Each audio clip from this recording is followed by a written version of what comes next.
Thank you and welcome to the show this morning. The topic this morning is Partners in the Struggle, and we're fortunate to have with us to talk about the organization Partners in the Struggle, the founder and the CEO of Partners in the Struggle, Mr. EJordan. And of course with Mr. EJordan is Miss Clemmy Greenlee. Miss Greenlee is an advocate for a program called the Galaxy Star Drug Prevention Program. And of course, Mr. Jordan and Ms. Greenlee, let me welcome both of you to the show this morning. Thank you. Okay. And to tell you exactly how excited we are about having you, Mr. Jordan, and Ms. Greenlee. We were reminded that not long ago we had Ms. Greenlee on one of our programs, and she talked about some of the things dealing with youth violence and homicides and et cetera. Right. And so we decided to sort of follow that up and deal with what we consider to be one of the real leaders in terms of trying to stop all of this youth violence, and that is EJordan. I appreciate that and comment. Of course, but I think that you've demonstrated that, Mr. Jordan, because you've been out there a very, very long time, and that every time that there's some kind of homicide in town, then your organization certainly respond to that. We want to talk about that. But before we get into that, Mr. Jordan, let's have you and Ms. Greenlee to give us some information about your background, the education, the kind of things that got you involved in Partners for the Struggle. And of course, Ms. Greenlee will give us the same information in reference to the Galaxy Drug Prevention Program, Galaxy Star Drug Prevention Program. Well, I guess first of myself, background education as far as growing up in the J.C. Napier homes in South Nashville.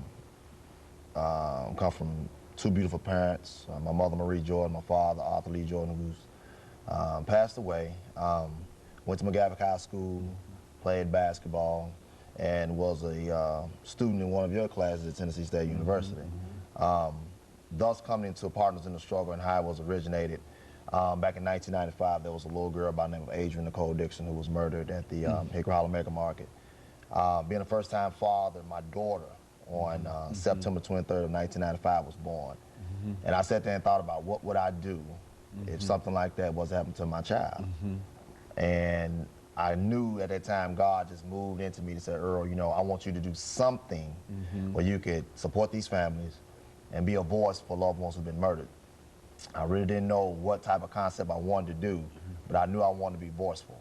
I wanted to get the parents and the families involved where they can be advocates and speak out when other families couldn't.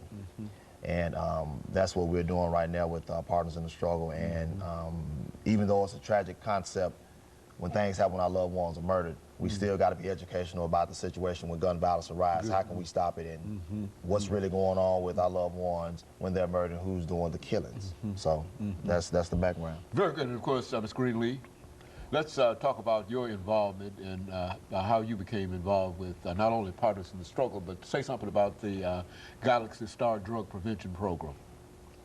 Well, pretty much early on, as he was saying in '75 about the Angel Dickerson child, you know, I had already been seeing all this violence going on, and I just didn't really take heed to it because about that time it was so much fast life going on in my surroundings. I pretty much just wanted to get involved with the fast life and the fast money and the drugs that were going on in the early '70s, as we'll speak about that early on. But for as the Partners in the Struggle getting involvement, it hit home with the murder of my son, and we'll talk about that. And Brother EJordan entered into my life during that time of me really struggling and didn't know how. I was so angry, I didn't know how to voice my opinion or how angry I were. I dare someone take the life of my son. And by him entering into my life, he helped me get my voice out. And this is what I'm doing further on with him, for him, and beside him. And doing the Galaxy Star Drug Awareness Prevention, it consists of us helping people come off the streets from, you know, not only homelessness or drug addiction, but gun violence. You know, you might have some of these kids that's going to listen to Brother Earl and say, well, I want to change my life, but where can I go do it? So he know that I have a place where they can come and let's help teach you how to go on and be productive in society. Very That's good. where I come in. Very good. And of course, we're getting ready for our first commercial break within the next 45 seconds.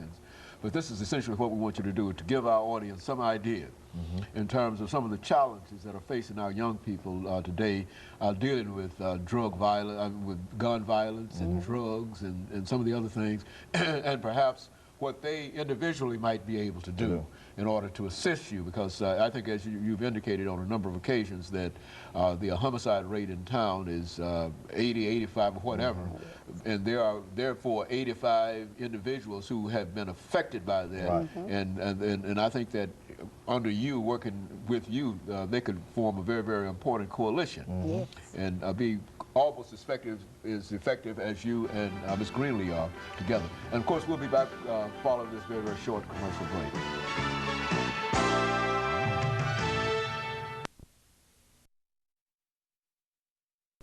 We're talking to Ms.